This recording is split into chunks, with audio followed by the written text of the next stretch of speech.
for individuals with intellectual and developmental disabilities. And so we're thrilled to be able to partner with the University of Minnesota on this project, and very much appreciate all the time that you and your team spend providing the data that is just so essential to really tell the story of IDD systems nationally. And never more important, frankly, than we are right now, as we're on the cusp of more and more changes to our community-based systems. So without further ado, Laura, I'll turn it back to you to introduce our colleagues from the University of Minnesota, but thank you so much to everyone for being here today. Thank you, Mary. This afternoon, we are joined by, as Mary said, and I said earlier, our colleagues from the University of Minnesota Institute on Community Integration.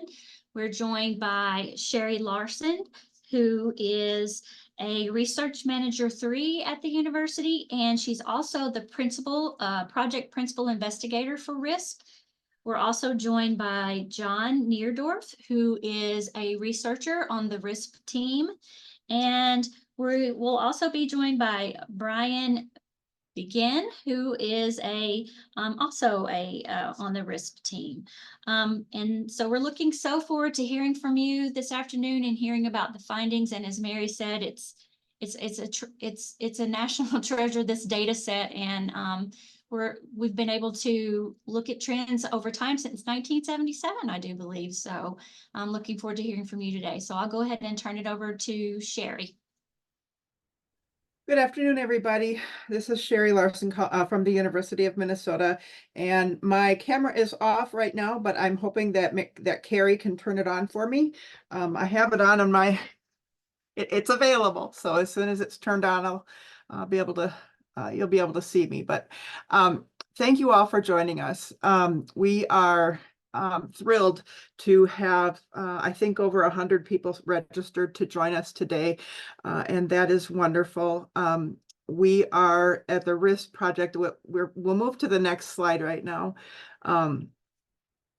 Just a reminder for those of you who have been around, and those of you who are new, maybe this is information new for you, but the Administration on Community Living funds the RISP project as one of its longitudinal data projects of national significance. The other 2 projects are the State of the States out of the University of Kansas, and ThinkWork State Data Info out of the UMass Boston.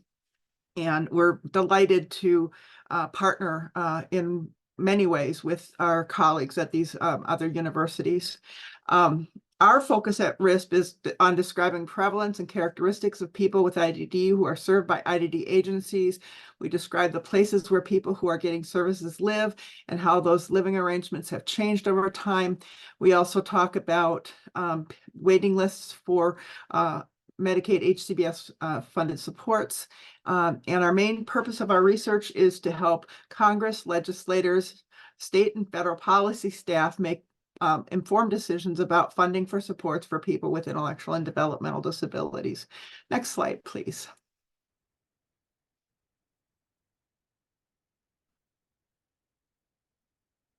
So we have just launched a new version of our front page to our website, and we were in response to a request from the ACL. They wanted us to make sure that it was easy for people to find the most important information about our project right up front. So on the left side of this screen, you can see the 5 key questions that we identified that people ask about the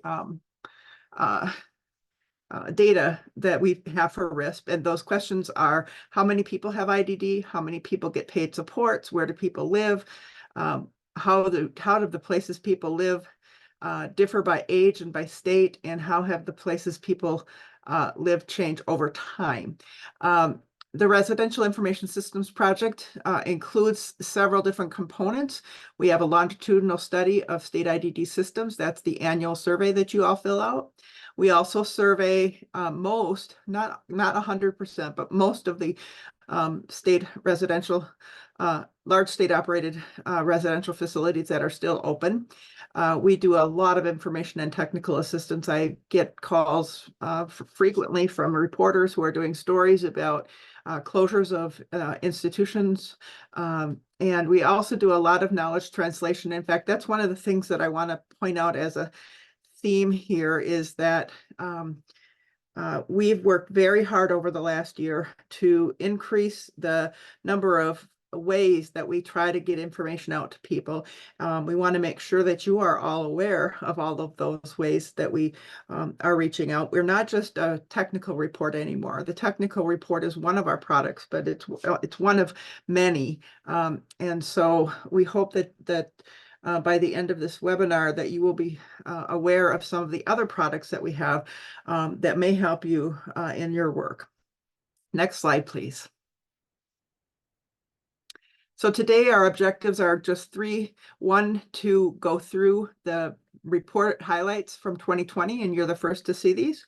The second thing is to go through our 2023 survey. There are really only a few changes to the survey from 2022. So those of you who are not providing survey data or who have been doing this for a long time may be able to drop off the call once we get through all of the report highlights, but you're welcome. Anyone is welcome to stay on until we're done.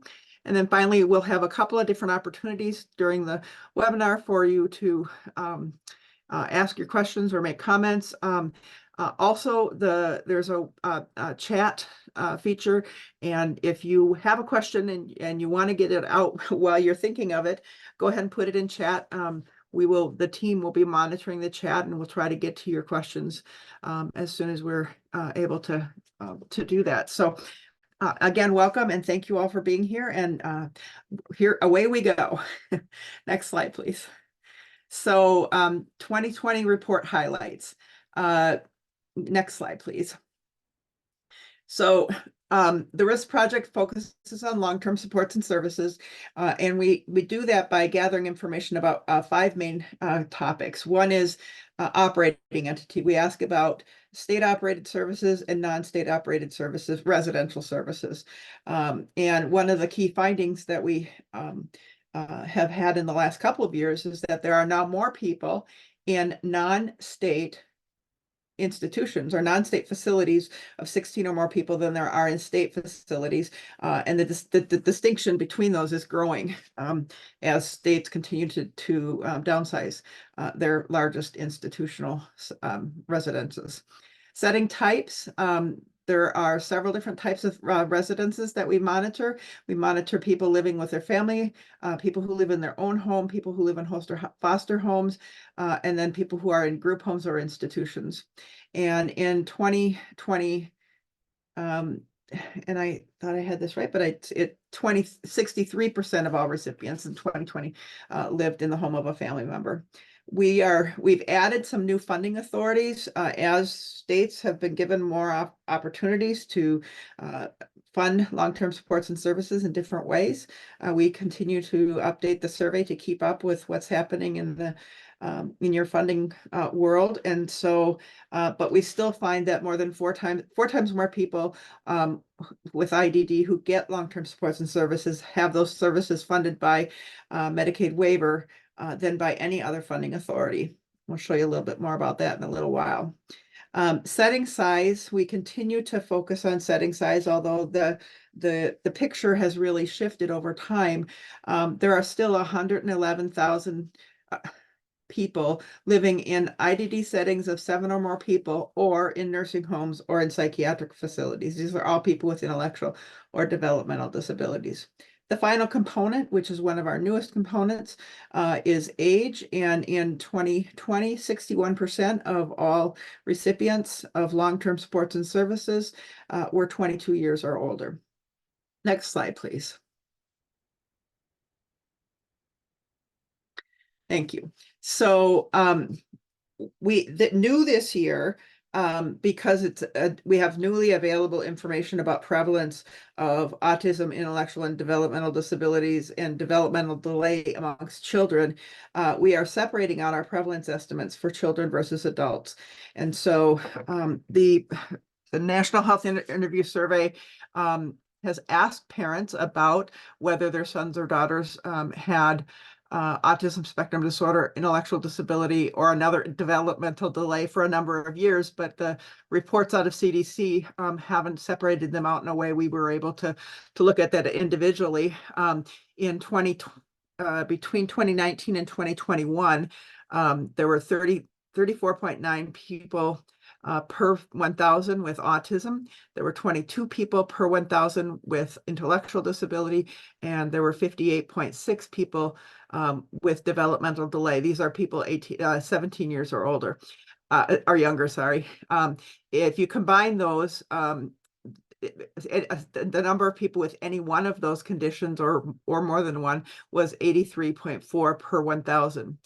One other piece of information that's available from the CDC's ATOM project, which monitors autism prevalence, is that about 38% of people with autism spectrum disorder also have an intellectual disability.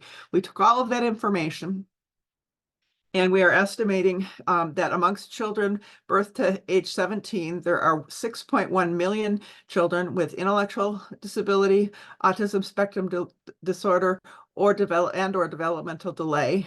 But using the percentages of people with autism who also have IDD, we also can estimate that there are 3.2 million children with intellectual developmental disability or autism spectrum disorder.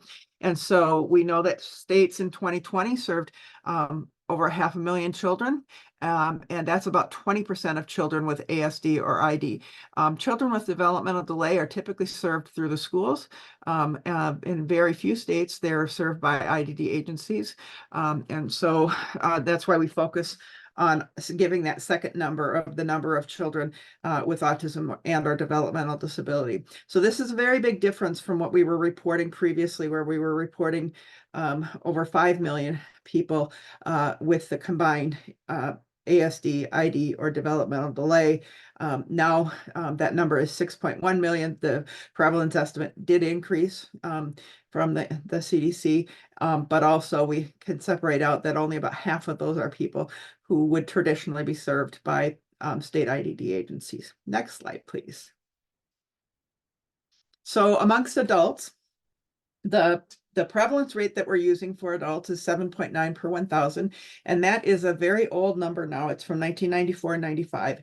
And so we know that it's probably an underestimate, considering that there are probably many more adults with ASD than there previously were. Can you go back, please? Thanks. There are more adults now than there were 20, 30 years ago with ASD, but we have no way to capture adults with ASD at this point. And so we're using what we have. As soon as we get updated prevalence rates that include adults, we will incorporate that into our estimates. So now, based on the prevalence rate that we have, we estimate that there are 2.28 million adults in the United States with intellectual or developmental disabilities. About 1 million of those adults are served by state IDD agencies, which is about 44% of all adults in the United States who have IDD, and 1 million is also the number that I've seen in recent reports from the Social Security Administration of the number of adults with intellectual disabilities who are getting supplemental security income. So we think that we're pretty close on that number of people served, and then on the 44%. So next slide, please. So this is just an update of information that we've been presenting pretty much every year for a long time, and that is that the where do people live? Most people live in who get services live with a family member. Most people who don't get services also live with a family member. The other most common settings where people live are group homes with 4 to 6 people. That's 10% of all people who get services. People living in their own home, that's 11% of people getting services, and then 6% that live in institutional settings, and 4% that live in host or foster families. So in 2020, we estimate of the 1.4 million people getting long-term supports and services from IDD agencies, that includes both children and adults. 879,000 live with family members, about 521,000 live in other settings, including their own home. 25,000 live in nursing homes, and 8,000 plus live in psychiatric facilities. Most states aren't able to give us estimates of people with IDD in psychiatric facilities, so we know that number is an underestimate. Okay. Next slide, please. So one of our most interesting findings that we have now, having done asking states about the number of adults and children who are being served, is that there's a very big difference in terms of where people live depending on age. And this is no big surprise. There are 10 times more long-term supports and services recipients who are children who live with their family member than who live in any kind of other setting. Only 22,000 live in another setting, and most of those are host or foster family settings, or in some cases, small group homes. Amongst adults, just under half of adults who get services live with their family. The other half live in other settings. And so when we talk about the service recipient population, we have to keep in mind that there's very big differences by age, and that about half of the people are in family home and half are in other settings amongst adults. Next slide, please. So one of the things that one of our newer slides or newer findings that we've been talking about is the state variation just in the number of people who are served or on the caseloads of state IDD agencies. And what we learned for 2020 is, on average, there were across the United States, there were 419 people with intellectual or developmental disabilities on adults on state IDD agency caseloads per 100,000 of the population. There's a low of 151 per 100,000 in Mississippi and a high of 900 per 100,000 in Wisconsin. You can see the numbers for most of the states. The states that are too small to have the numbers recorded on them are listed on the side. I find it fascinating that amongst the states that serve the highest population, there's a southern state, there's a Midwestern state, and there are a couple of eastern states, Maine in particular, Ohio also. And we know that these differences in the number of people served have to do with a lot of different factors, many of which are completely out of the control of state IDD agencies. Things like state taxing and spending policies, whether a state is a Medicaid expansion state might be playing in, and there might be some issues or might be some differences related to just the breadth of the service menu that's available to people with IDD in each state. Next slide, please. Sherry, before we move on, we have a question. Okay. How long do people have to be in a psychiatric facility to be considered living there for RISP reporting? Well, that's a great question, because there are short-term admissions, especially to psychiatric facilities. What we use when we talk to the public residential facilities for our survey is 3 months as a short-term stay, and anything beyond 3 months would be a long-term stay. And then, of course, we're looking at a single day in the year, so we're looking at on June 30th of the year. So it's an estimate based on that day. But yeah, the psychiatric facilities would be a little bit tricky because people are move in and out of those facilities rather quickly sometimes. Thanks, Sherry. So looking at some of the changes over time, probably the biggest shift over time has been the growth in the number of people with IDD, mostly adults, who live in individualized settings. So these are own home settings, host or foster family settings, and small and group homes that have 3 or fewer people living in them. So 2 or 3 people.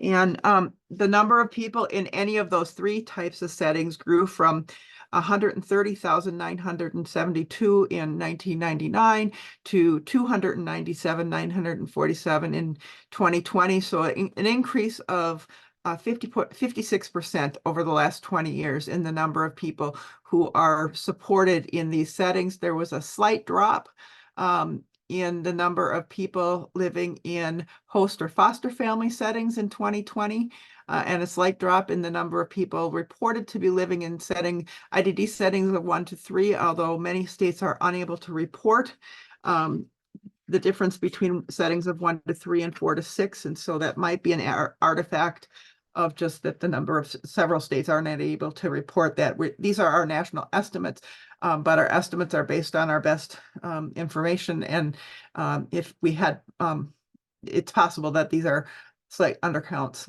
But the trend is very clear.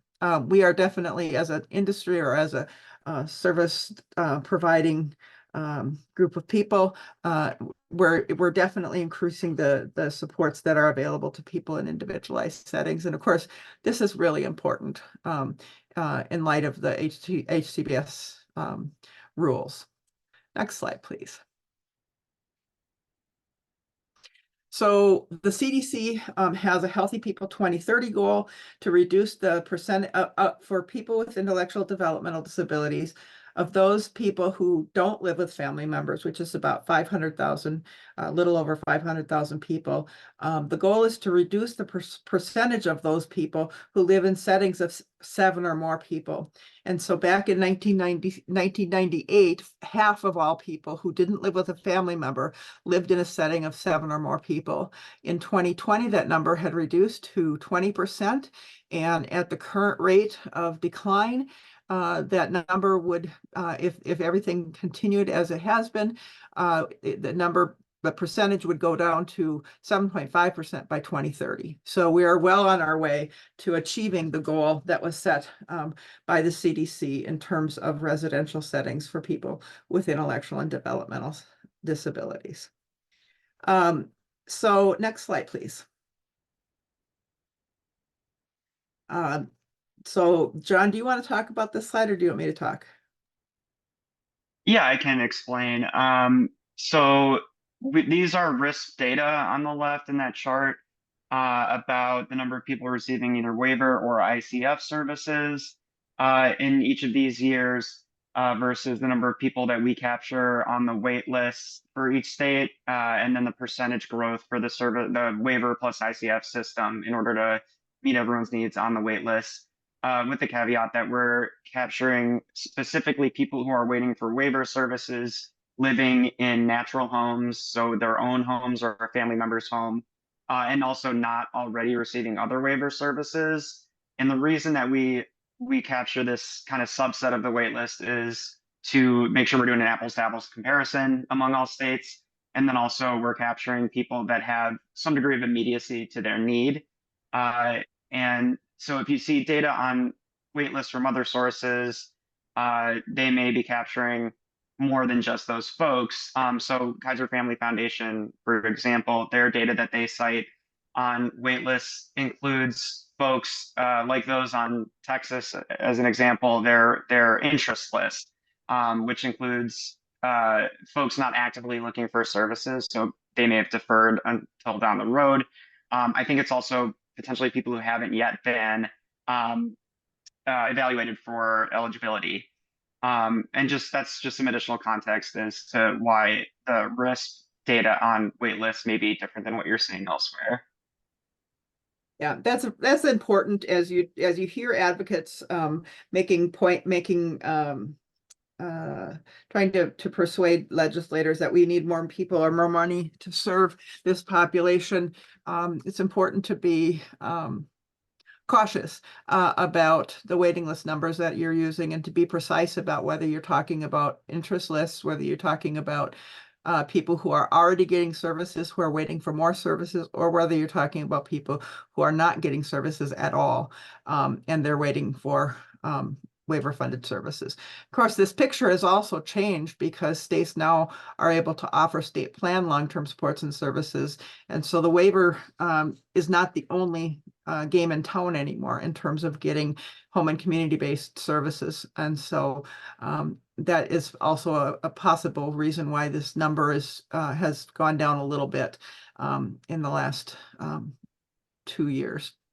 Next slide. Sherry, yes. Sherry, we've got a good question here. How is immediacy of need defined? Deferred more than a year or? So I think when I mentioned immediacy, we're not capturing a specific, I guess maybe I misspoke. Because we're capturing a subset of the people on wait lists, just specifically those living in natural homes waiting for waiver services, not already receiving waiver services, that is, it's more consistent, a more consistent comparison state to state, since each state can kind of define who's on their waiting list a little bit differently.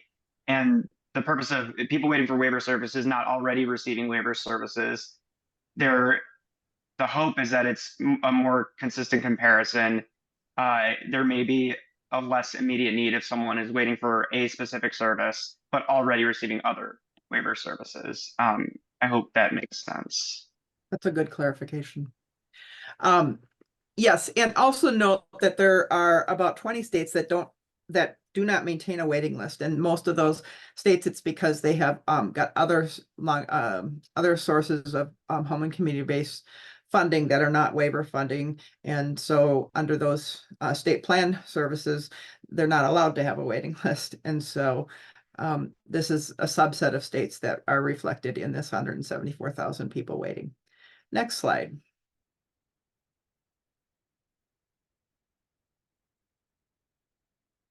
So this is the first time we have reported on all of these funding mechanisms. We've been collecting them for a few years.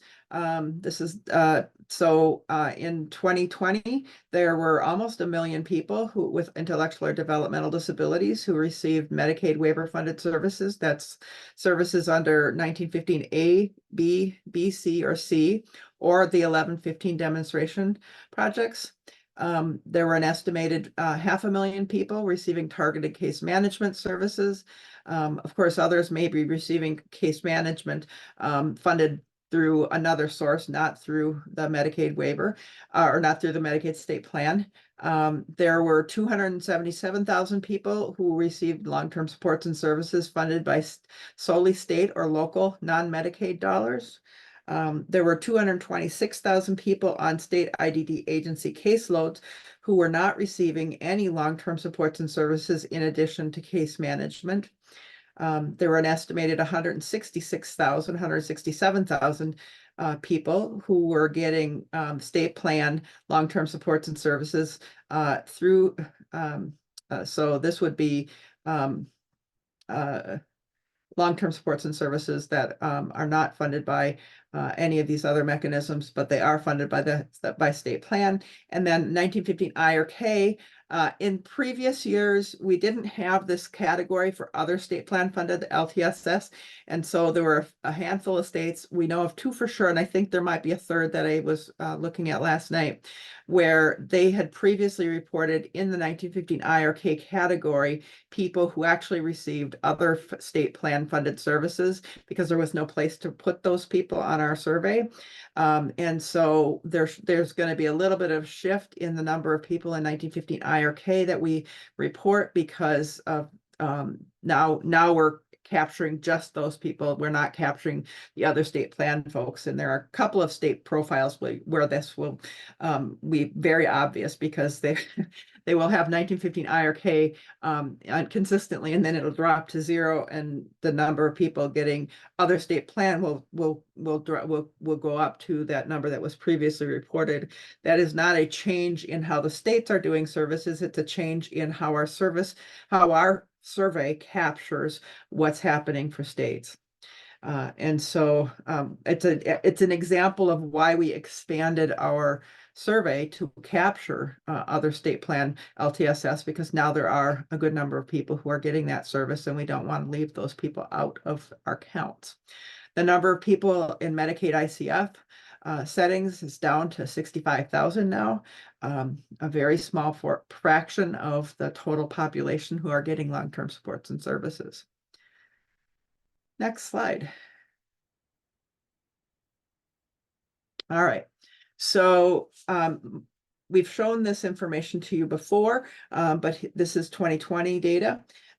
So the cost, the average annual expenditures per person under the waiver differs both by age and by where people live. People living in a family home who are children, the average annual expenditure is $15,000. Children who are living in a setting other than the family home, remember that's a very small number of children, it's only about 22,000 people. But those children cost an average of $30,000 per year. Adults who live with family members, the average expenditure under the waiver is almost $60,000. And adults who are living in other settings, the average annual expenditure is now up to $93,000, which is quite a bit higher than what we've been reporting in the past. And so I'm not sure exactly what's causing that. We'll have to continue to investigate to find that out. Next slide, please. So this is not new. This information has really remained consistent over many, many years. But what this shows is that of all the expenditures, all the Medicaid expenditures for ICF and waiver, 17% of the expenditures are for ICF services, but only 6% of the people who receive services are in ICF. So ICF remains a very, very expensive service option and not a preferred option for most people. That the number of people in ICFs continues to decline. Next slide.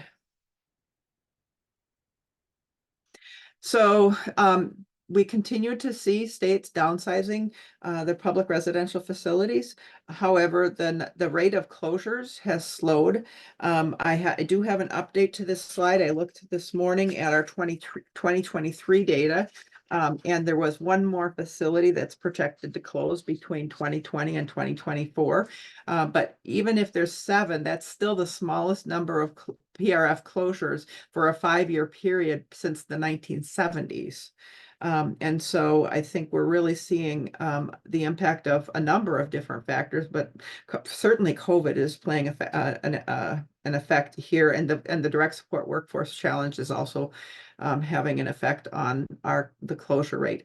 But this hasn't slowed down the downsizing in the number of people living in those places. It just has slowed down the rate of closures. Next slide, please. So one of the things that's pretty interesting to me is this is for public residential facilities only. So this is the survey that we do with those state-operated settings that serve 16 or more people. The most common previous resident for people coming into public residential facilities in 2020 was not a family home. It was not an ICF. It was not an IDD facility or a mental health facility. It was a correctional facility. 23% of all people who went into institution, into state-operated residential facilities, came to those facilities out of a correctional facility. Another big chunk came from the family home. 16% came from a mental health facility, which suggests some possible adjustments to people who were put in mental health facilities who might be better served in an IDD facility.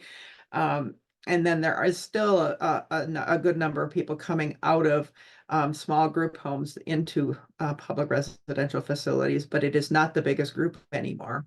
In terms of where people go when they leave institution, a third of all people who leave go to a small group home.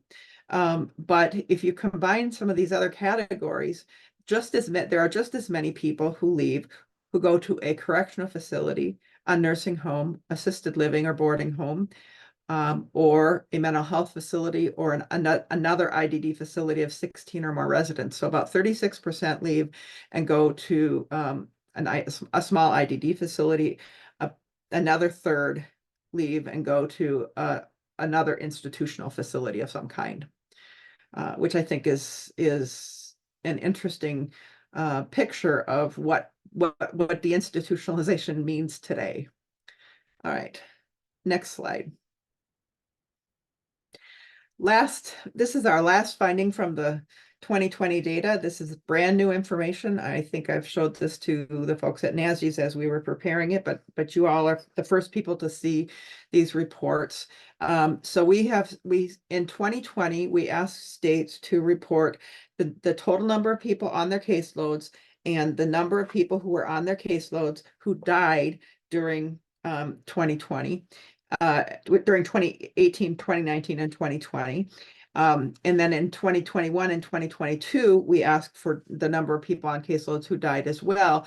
And so we've got preliminary data from 21 and 22 and the data from the 2020 report here combined.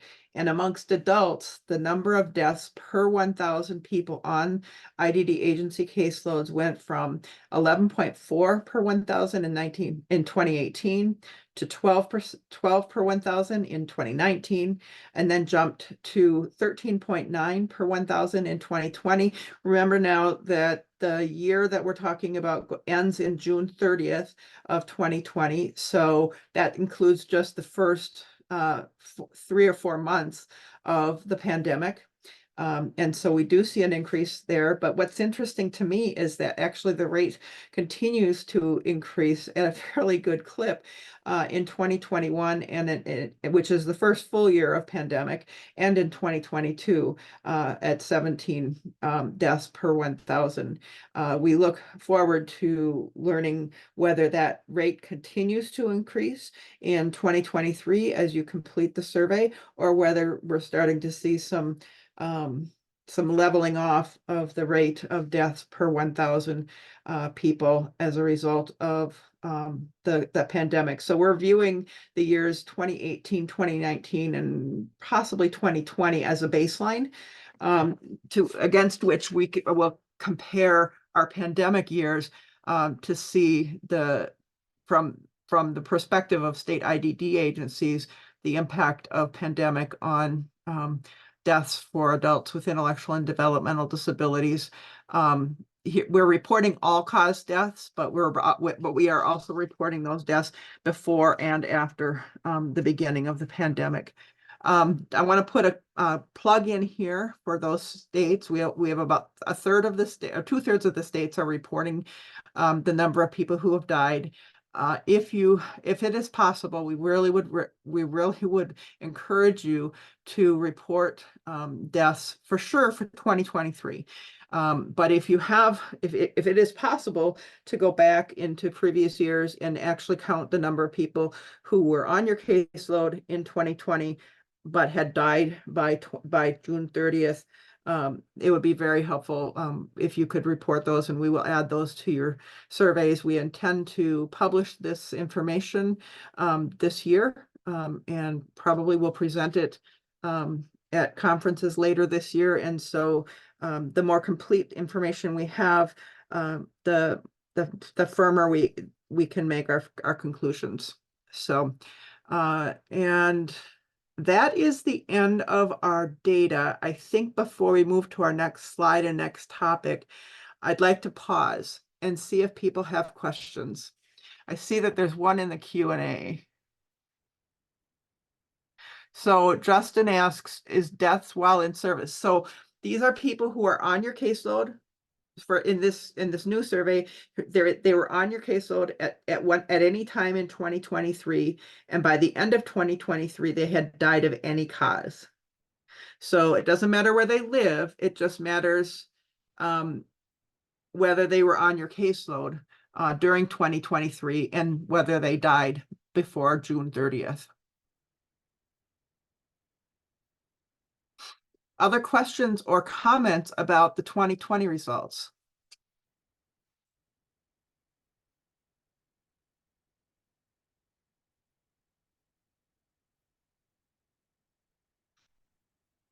And we'll stop it. We'll pause again in a few more slides. So if you have a question and you're still generating how you want to phrase it or whatever, go ahead and you put it in there. I do see there is another question in the question and answer. Do you have data on the ages of adult deaths per year? I'm wondering how many of them are elderly. That's a really good question. We have that information for people living in public residential facilities.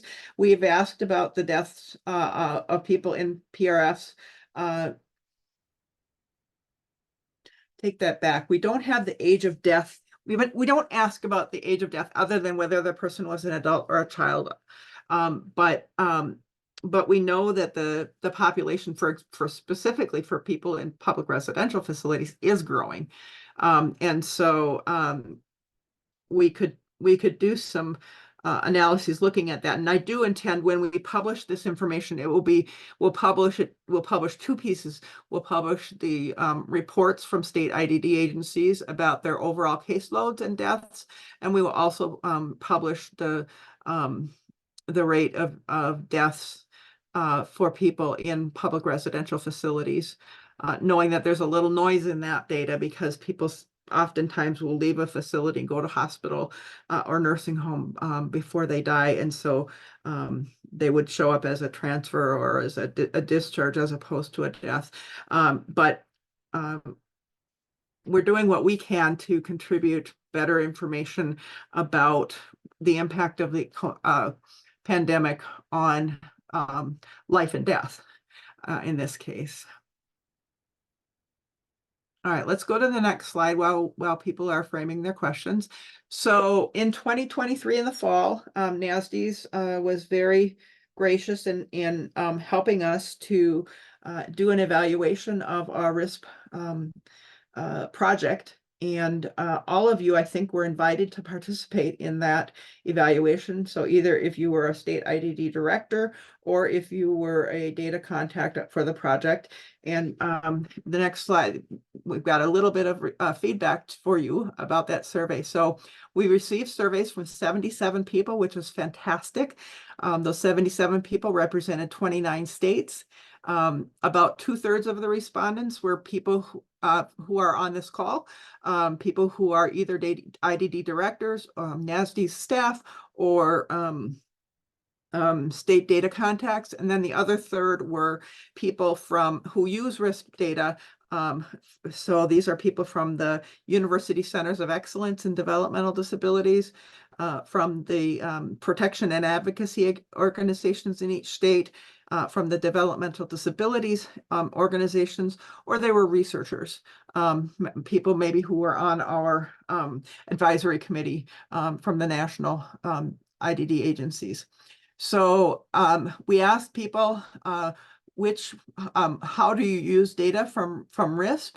And the most common response was to compare your state with the nation or with other states. 2/3 of respondents said that was how they used the data.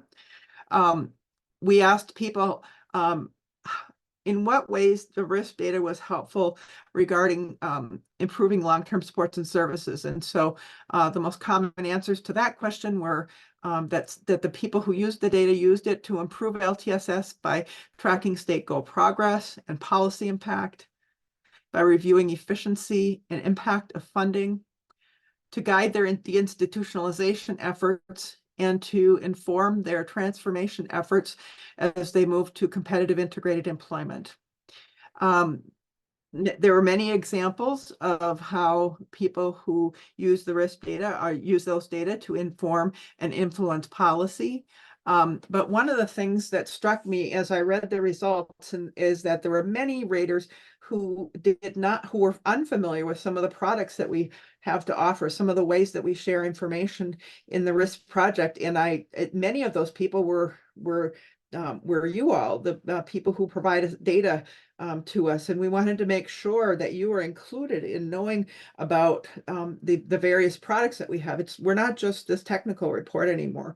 In fact, our most important sources of information are much smaller bites that focus really intently on one particular piece of information and talk about how that piece of information might be related to policy. And so we have policy forums, we have data bites, we have policy research briefs and conference presentations, and we intend to send out announcements when we have those products available, so that if those are of interest to you, you can join in or get a hold of the product so that you can use it in your job.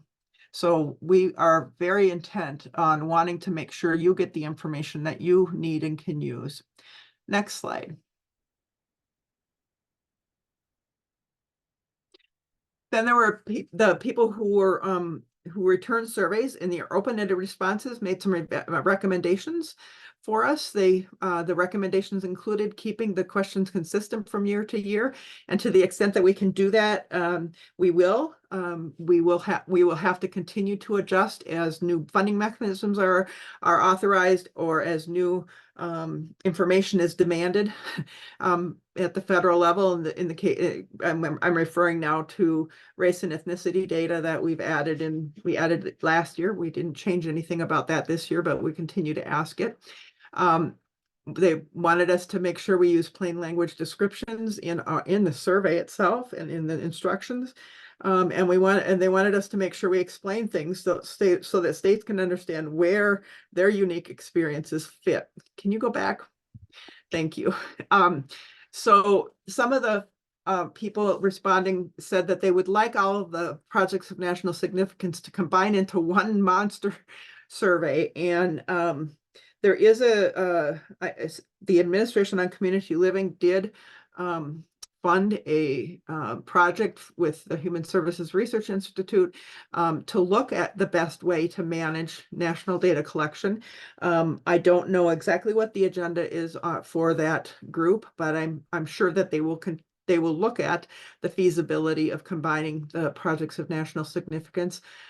I will say that the projects look at very different aspects of the system. So even though we're all looking at the same elephant, some of us are looking at the trunk, and some of us are looking at the legs, and some of us are looking at the ears. And so if we even combining the projects, it would make our survey a lot longer. And so I don't know. I'll be interested to see what the recommendations are as they come out. And then some other recommendations, I think these came from our national partners, to continue to collaborate with state ID agencies to support continuous quality improvement. That's both in services and also in the way that we collect information about those services. And then, as I mentioned earlier, to increase marketing of the full array of products that are available from the RISP, so that people can get the information they need to do their jobs better. So we have been working very hard to increase our work with our partners to increase the people that we reach with the information that we have. And we continue to encourage you to take advantage of opportunities as they come available. We will be sending out more communications throughout the year that aren't asking you for more data. They're just simply telling you about a product that's been developed to share the results. Next slide, please. Last thing. Oh, sorry, Sherry.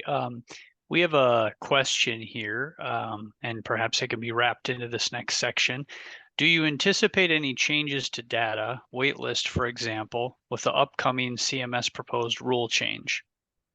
Well, that's a really good question. And the answer is I won't know until they've promulgated that rule and we know exactly what's expected. What I will say is there are a couple things that I really hope that states will do as they respond to the new expectations of that rule. I know that you're going to be required to provide additional information, and that you might be required to change your data management systems to accommodate that. And my request of you is, when you do that, it would be very, very helpful, especially those of you who have managed care entities who provide you information, to make sure that you're getting information about where each person that you serve lives. And if for those of you who are currently unable to report the differences between people who live in their own home or people who live with their families, if you can do something to improve that distinction, that would be very helpful. This is a really good time to do that, because you're going to have to look at your systems. And when you look at your systems, these are the two places where I'm hoping that we can build some increased response rates, so that we can do a better job, especially about distinguishing between people who are living in their own home, their family home, or even in the smallest of the group homes. All right, I'm going to turn the microphone over to my colleague, John, and he'll talk about another project that we did since the last time we met.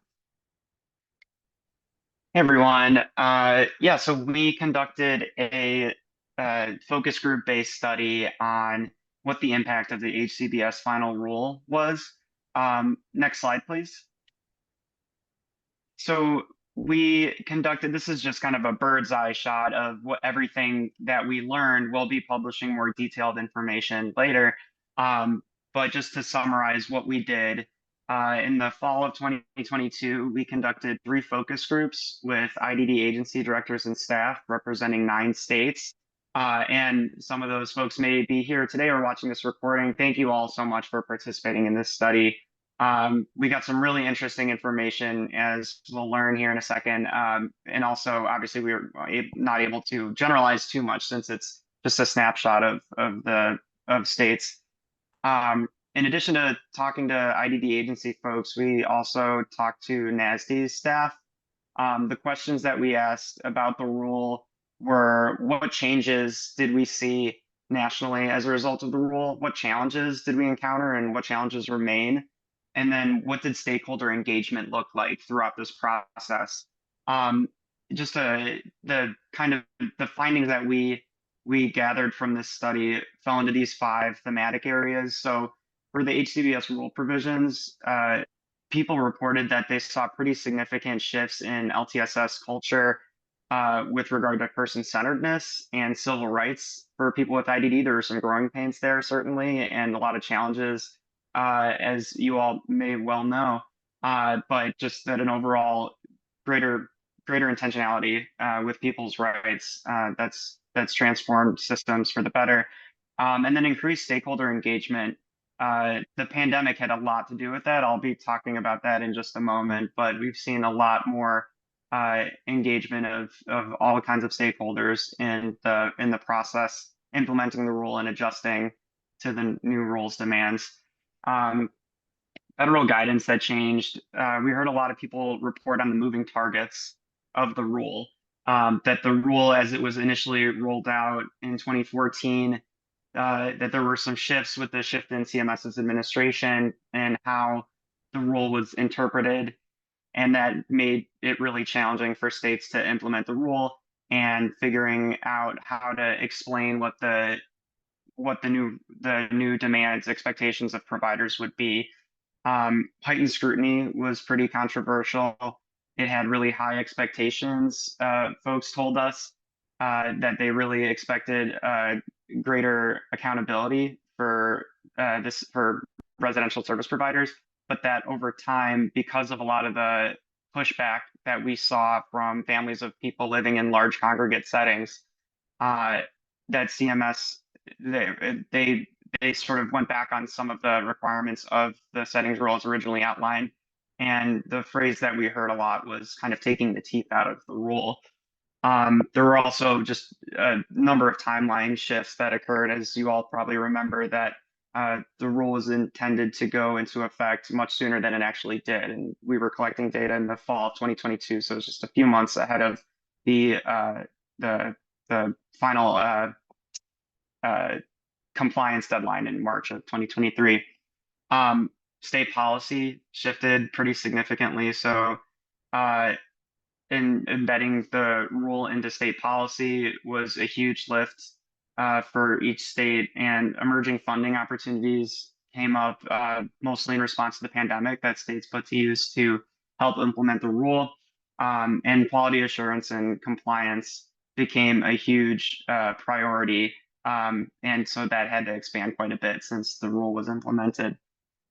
Service delivery changed quite a bit as well. A lot of new services that have been offered since 2014. There's been a huge shift from congregate day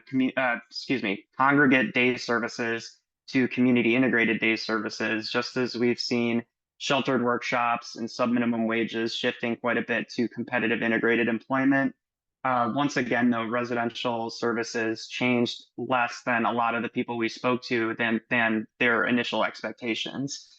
And of course, the ongoing workforce challenges that got exacerbated by the pandemic, this has made compliance really, really difficult for providers and for states.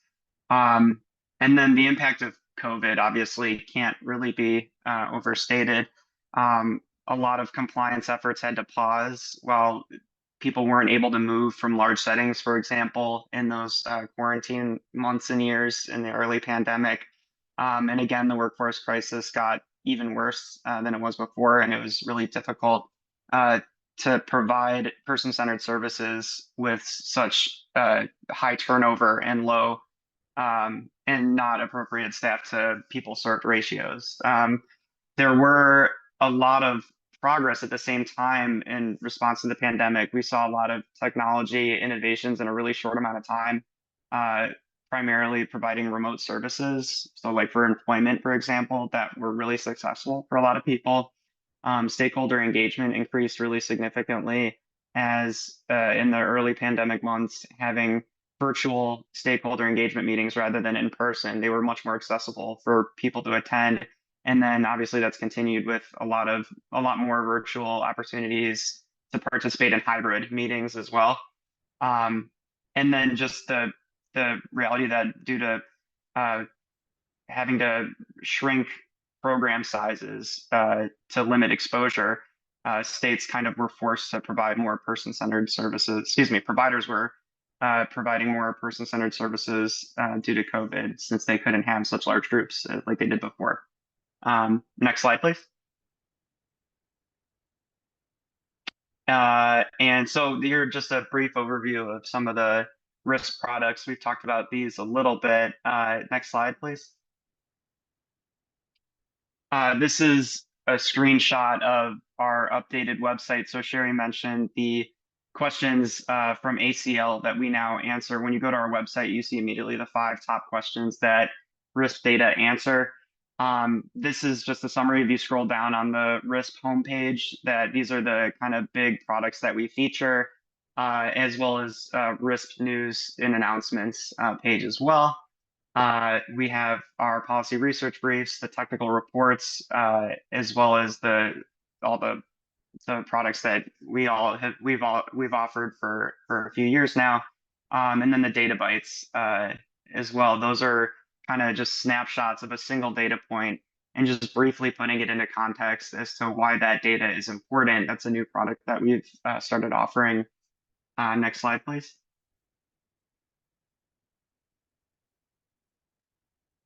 And so the 2020 state profiles are going to be up pretty soon here.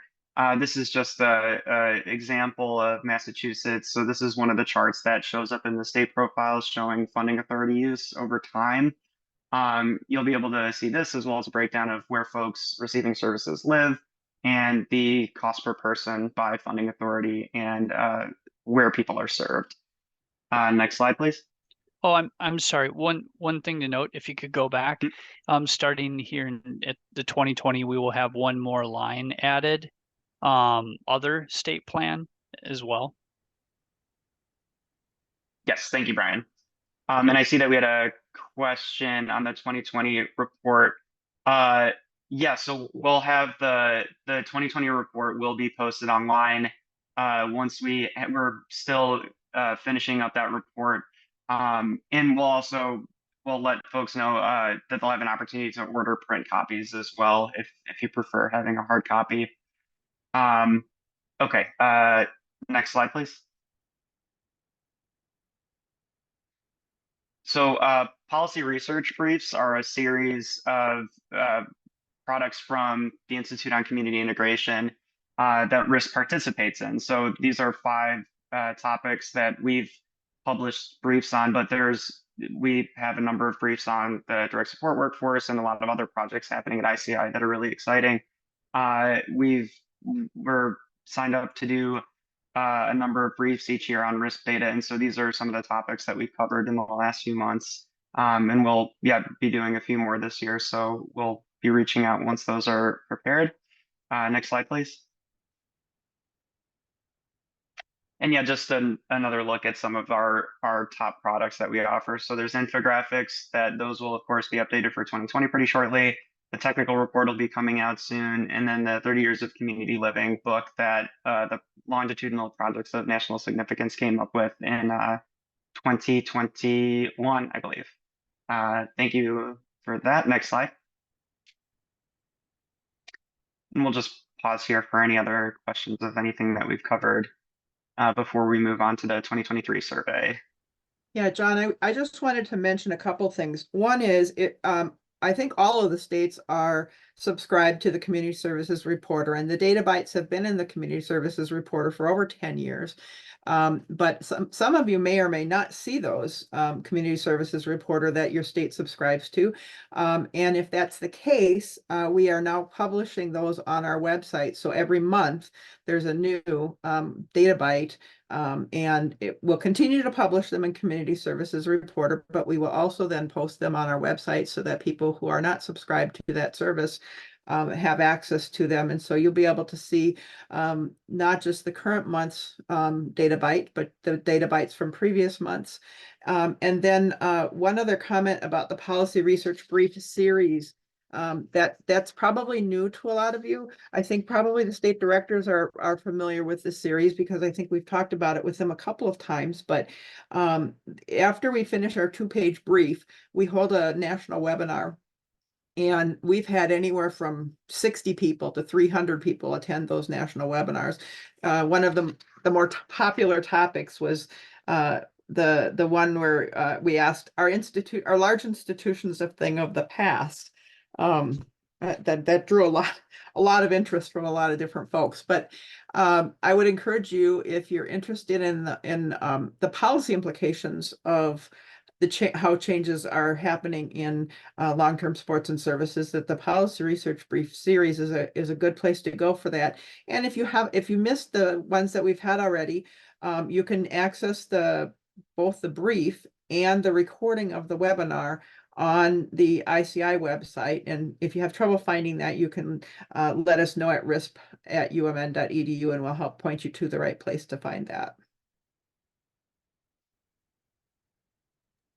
All right, thank you, Sherry. So if we could Thank go you, Sherry. to the next slide, I'm going to turn it over to Brian to start talking about the 2023 survey. Yep. And one more thing, if you go to the RISP website, you can sign up to get updates about the release of our products. So you should definitely go check out our website. And now the fun part, we're going to talk about the 2023 RISP survey. Next slide, please. Okay, so I'm going to highlight some of the changes from 2022 to 2023. So for 3C, Medicaid, state plan, home and community-based services, we're looking for unduplicated recipients. So we want the total unduplicated state plan 1915I, K, and other state plan HCBS recipients, excluding target case management recipients. Next slide, please. So just to emphasize the point, there's one new question on the survey, and that's the unduplicated count. There aren't any other new questions, and there really aren't very many revisions either. Go ahead. Thank you, Sherry. All right, so here is our data collection schedule. Reminder, the fiscal year ends June 30th. Our data collection begins in January, and our deadline is April 30th. You should have all gotten an email announcement with a link to our survey dashboard to begin completing the survey. The RISP team does the data proofing from May to September, and then from October to December, we finalize developing the report. Next slide, please. So some helpful resources can be found on the background page of the survey under resources. We also have Microsoft Word versions of the survey. We have a user guide. You can reference these slides. They'll be sent out to you all, as well as this recording. And our team is more than happy to talk to you. So you can email John or I at risp@umn.edu if you have any specific data questions, or if you want to revise some data which you've provided from a previous year, please reach out to us. We'd be happy to set up a Zoom call and talk through that with you. Next slide, please. So this is just a brief summary. that RISP is not just residential information. And so this is some of who are included in LTSS recipients. That includes DARE, employment supports, case management,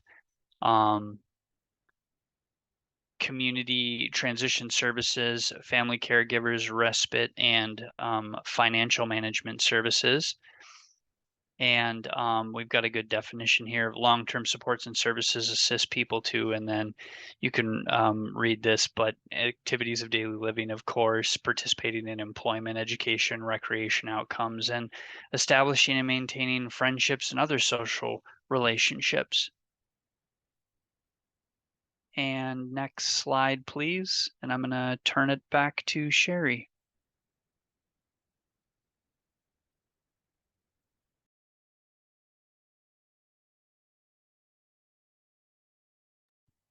Or Sherry, do you want me to cover this? Sorry, I was muted. Sorry, I was talking to myself. I No was just problem. saying You had that me on the spot there. no, that's good. We are at the point in our presentation where we're gonna dig into the details about the survey. And so if you are not a person that actually has hands-on responsibility for completing the survey, you may or may not want to stay on. But I wanted to just, for those of you who do complete the survey, I wanted to provide you a few tips. So our survey is divided into several sections. There's a background section that's not a survey, that's the background information, that's the resources that are available to you. Then there is a part that's not listed on here, that's the funding authorities. It just asks, do you use this funding authority to support people with intellectual and developmental disabilities? Part 1, we ask about state-operated services. Part 2, we ask about non-state operated services. Part 3, we ask about your caseload and the characteristics of the people on your caseload. And then we ask about expenditures and expenditures per person and recipients by funding authority. Part 4 is waiting lists, and Part 5 is nursing homes and psychiatric facilities. One of the things that I wanted to suggest to you, especially if you're new to thinking about this survey, is there's a logic to how the survey is put together. The biggest group of people that we're interested in is the number of people that you serve on your caseload. And so if you're at the beginning of the process of completing your survey, I would recommend that you start there. Figure out how many people you overall that you provide case management services that are known to you. Maybe they're on a waiting list, but you know about them, and put that number down it's in part 3, and then describe the characteristics of those people. How old are they? How many people have died during the last year, and what are the race and ethnicity of those people? Doing that will set you up for filling out the rest of the survey.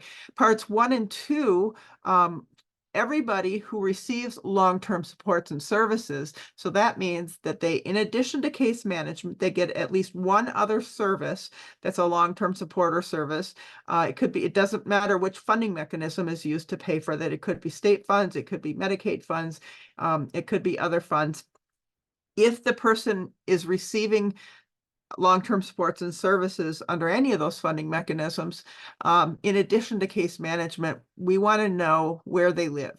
And we've divided that up into people who are receiving state-operated services in state-operated settings, and mostly that's the large state-operated residential settings that are still open, but some states operate smaller ICF or waiver-funded group homes as well.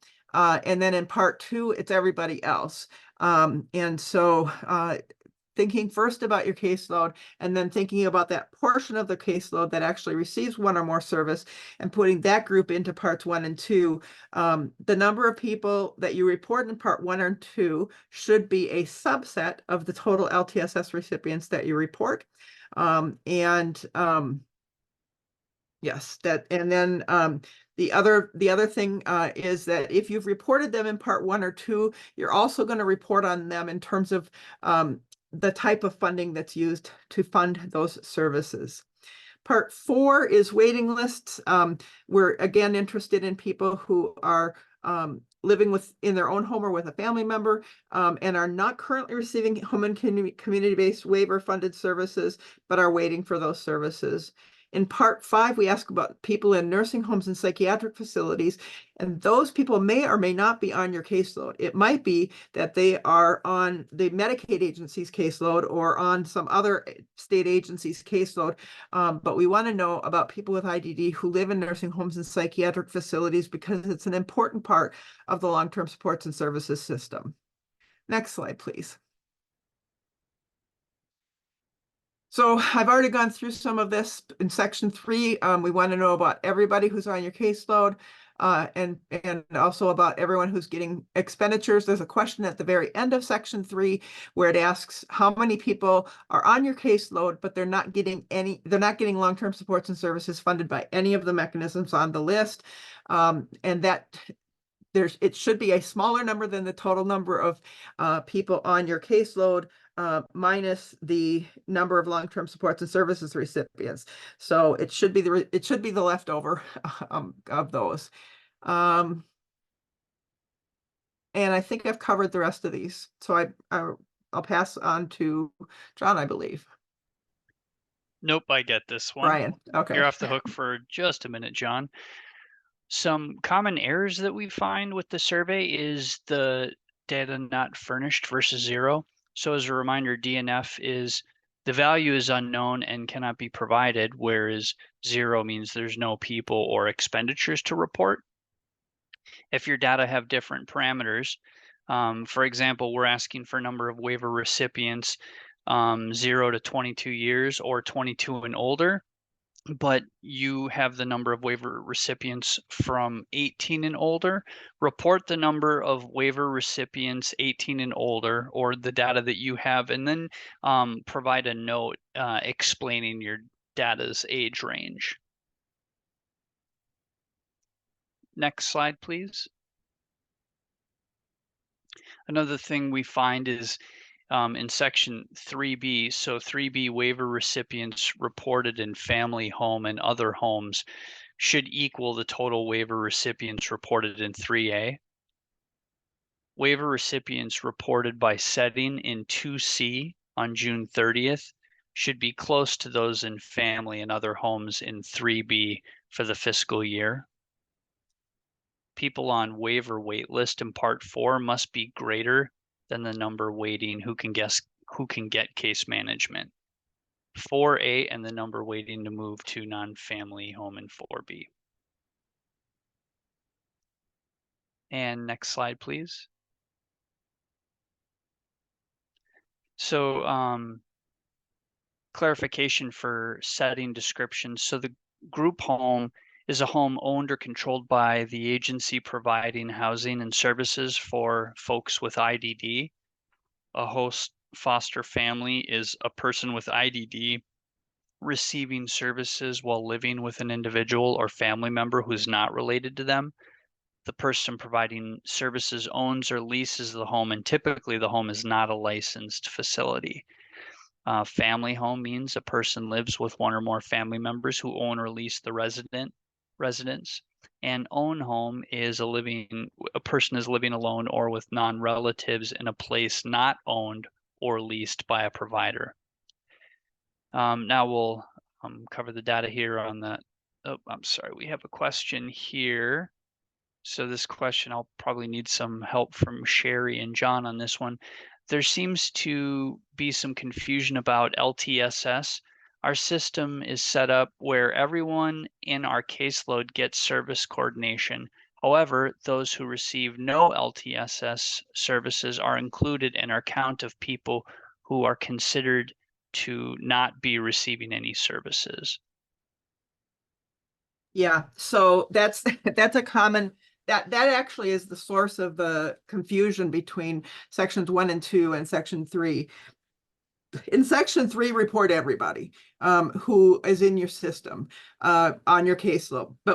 But in parts 1 and 2, we're specifically asking about the people that you know about who are in your caseload, who are actually getting some kind of service in addition to case management. So they could be getting, whether the case management is targeted case management or case management from another source, those are people who are on your caseload. But what we want to know about in part 1 and 2 are those people who are also getting some other service. If they're not also getting some other service, they're reported in section 3F. If they are getting another service, their residence is reported in parts 1 and 2. And so the sum of part 1 and 2 would be all the people who get at least one service in addition to case management. Then there's the people who are on your caseload that get case management, but they're not getting any additional services. Those are down in 3F. And then the two of those sums together are the total number of people on your caseload. And there might be some state-specific issues around that. And if that's the case, if what I just said doesn't exactly apply to your state, when you answer the caseload question, be sure to add a note to your survey that explains, well, this is what's the deal in our state, so that we are able to help you figure out if there's another place that we should put that information, or another way we should help you handle it. Thank you, Sherry. Hopefully that answered your question. Okay, so caseload 3.1 is the people in state settings, so 1B, plus people in non-state settings, 2B, plus people not receiving services in 3F. And then, let's see, caseload 3.1. So are those, John or Sherry, are those supposed to both be 3.1? Caseload is 3.1. Got it. Okay, thank you. Okay, and then so waiver recipients are 3A, unduplicated plus unduplicated state plan recipients, plus ICF IID recipients, plus non-Medicaid LTSS recipients, plus people not receiving LTSS. And That's then just restating what I just said too. So got it. Thank you. Okay, and then part 2B, if you do not know if someone lives in a family member's home or their own home, report them in unknown settings and mark own home and family home as home totals as unknown. All right, next slide, please.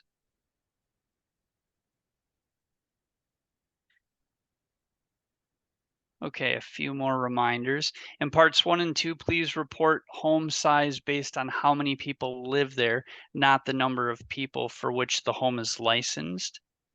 If this is not possible, please indicate this with a note to let us know, or you can always reach out via the RISP email, and with your specific question, we're happy to answer that. Next slide, please. One thing that we're finding is own home versus family homes. Some states are not able to distinguish between people in their own homes versus those in homes owned by family members. So if your data system does not distinguish own home, family home, please report all such people in unknown settings with a note. And this is some data that we pulled from the 2019 report. States with incomplete, missing, or unknown data by living arrangements. So these are, this is not isolated to just a handful of states. So please reach out to us if there's anything that we can do to help you with the reporting, or if you have further questions, or you can also just, like I said, leave a note in the survey as you're completing it. yeah, and do as you're thinking about your systems, think about if there's a way that you can tease this information apart. It's making it very difficult. The number of states that are unable to report this is making it very difficult for us to come up with accurate national estimates about the number of people living with their family members and versus own home. And honestly, those groups are really quite different when you talk about the HCBS rule and when you talk about the implications of not getting a service that you need. If you're living in your own home and you're not living with a family member and you don't get a service, you're going to go without. And for some people, that's mission critical in a way that is not the same for people who are living with a family member. Even though those family members might be incredibly stressed, at least there is likely to be another person in the home.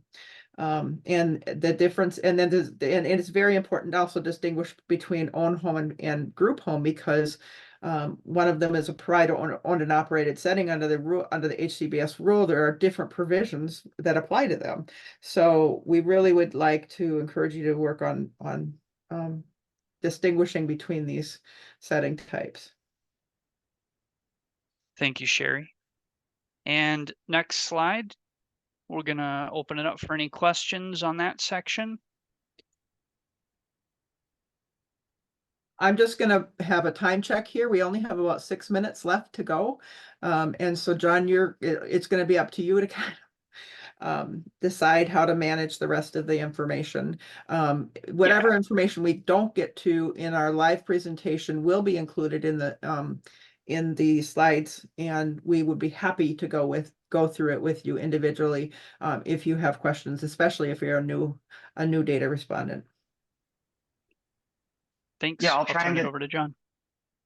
I'm gonna try and get through these pretty quickly, but without rushing too much though. So if we do go a little bit beyond time and folks have to sign off, we will be posting the recording. So we will have this documented in addition to just the slides in a PDF.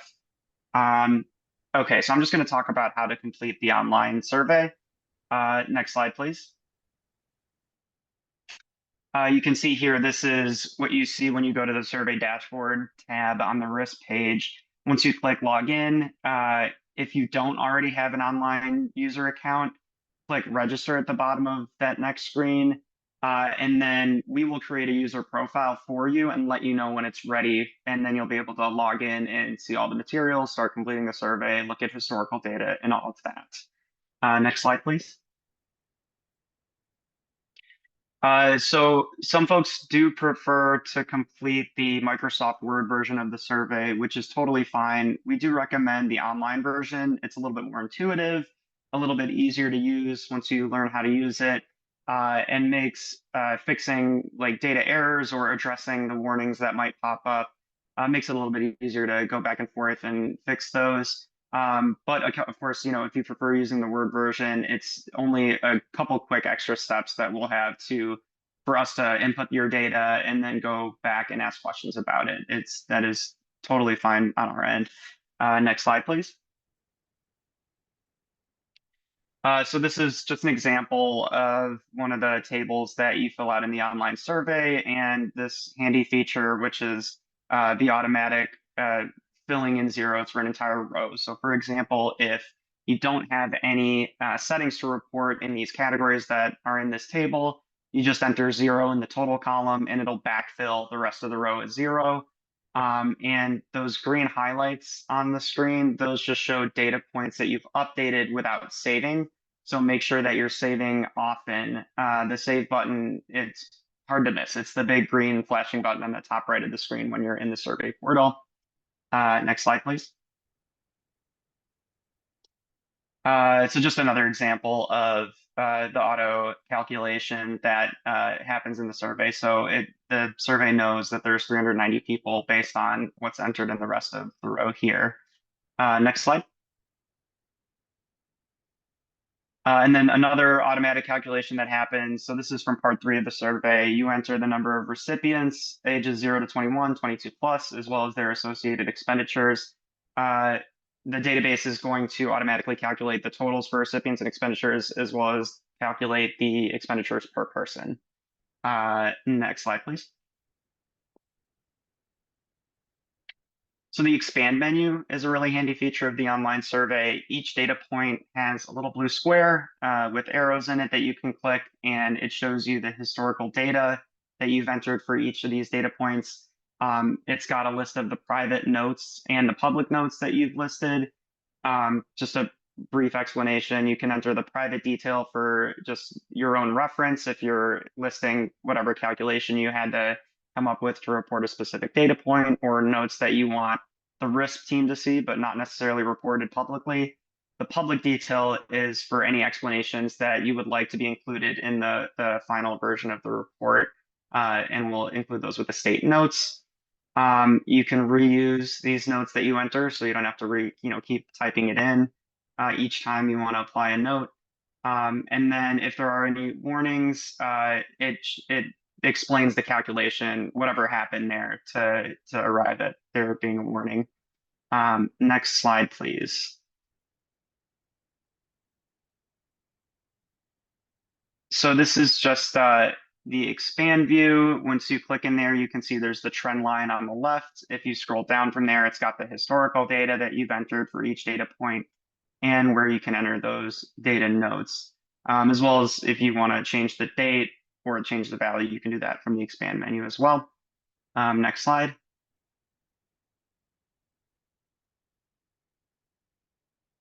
And so actually I see that there is a question in the chat. Will you send the information to the email we use to register? Yes. So yeah, we will, once we have a registration request and we create that user profile, we'll send the email to that new user just to let them know that their profile is ready to go. Okay, so we're in the expand menu still. If you have a data point that you can report for a different date than what we're requesting in the survey, which is either the full fiscal year or the last day of the fiscal year, which is typically June 30th, you can change that from the expand menu in the top right corner where it says date. We've got the information listed here on states that have a fiscal year that isn't July 1 to June 30th. So if your state isn't included there, but you'd like for us to change the dates for your entire survey, just let us know, and we can do that. Next slide. So this is when you've got data flags that you connect to a data point. You can, in the purple box in the middle, you can link those existing data flags, so things that you've already typed out, and apply it to as many data points as you need to. And then you can see that there's two data flags that are attached to this data point here. One of the data flags is an estimate. It shows that the data was an estimate. Obviously, if you're estimating something, you're not 100% sure that it's accurate, you can flag it as an estimate. And this user entered a public detail. So we're going to publicly acknowledge in the report in your state note that this data point is an estimate. And then they also linked a generic note in the private detail section. And that's just a note that is for the RISP team and or other users from the state IDD agency.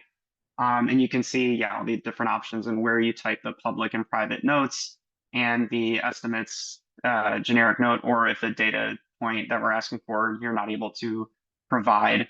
And of course, you know, if you're new to the RISP process, we will be sharing state notes before we publish them. So if you're worried that you accidentally entered something public that should be private or whatever it might be, you'll have a chance to look at your state profile and state note before, you know, before that gets published. So not to worry. Next slide, please.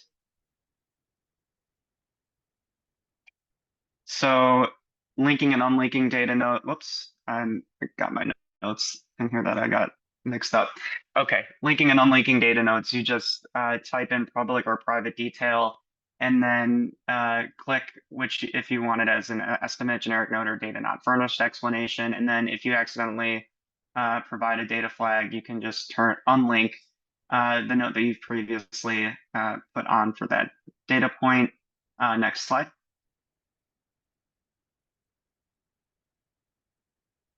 So these are some of the warnings that might show up in the survey. So this is, for example, you know, the values that this user has entered for this data point are significantly higher than the previous fiscal year, so that all gets flagged. It comes back with these yellow warnings, and if you go into the expand menu, that little blue box with the arrows, you can provide feedback as to why this is in fact accurate, or it might just flag you to say to address a typo or something that you may have mistakenly entered. Next slide, please. These are just examples of the warning types. I won't go through all these, but they may be mathematical issues, something doesn't make sense mathematically that we'd like you to fix, or if there's more than a 20% shift up or down from the previous year's value for values greater than 100. Just a couple of the examples where warnings might show up in the survey. Next slide, please. And then we do have some validations that check that compare data across survey sections. So in part 3, we're asking about folks for the entire fiscal year, but we're asking about some of the same folks you report on in parts 1 and 2 on June 30th. So obviously, if you're reporting more people on June 30th than the entire fiscal year, something that'll trip a flag in the survey, there'll be a warning, and it might just be that you're pulling these data from different sources, and you can just throw in that explanation. You won't even have to fix anything. If there's a huge discrepancy, then we'll probably have to come back and make sure that that gets addressed. And then also just the caseload check, Brian and Sherry have already explained this, but just making sure that everyone reported in part 3 is accounted for in parts 1 and 2. Next slide. So once you have a warning, the first thing that it should flag you to do is make sure that you didn't have a typo, that you wrote in the correct information. But if it is correct, then you just need to provide an explanation. Again, go into the expand menu to provide that explanation. You can also, if you're not sure if it's an error or if it's correct, you can compare your data to previous years. So on this data point, you could see that in 2020, the data was 8,000 some, and then went all the way down to 4 in 2021. So that flagged that as a really huge decrease in our data system. And again, if that's accurate, you can just provide an explanation as to why that is. Next slide. When data warnings pop up, it will give you an explanation of what that failed validation was that flagged the warning and a little box to address it. You can put your explanation in this box or in the public or private detailed note boxes. It doesn't really matter where it ends up, but it gives you an opportunity to respond directly to the warning in the expand menu. And next slide, please.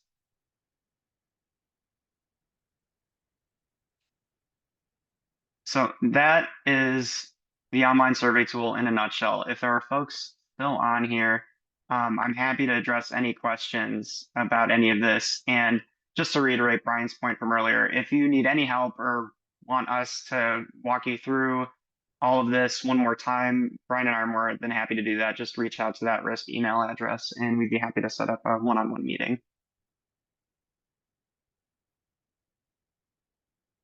Have you seen any questions from anyone? I'm not seeing any on my end. Yeah, there was a note that Brian's going to take care of from Kevin about his email address. We'll make sure that we've got the right address in our system for him. Otherwise, thank you all for hanging in till the end.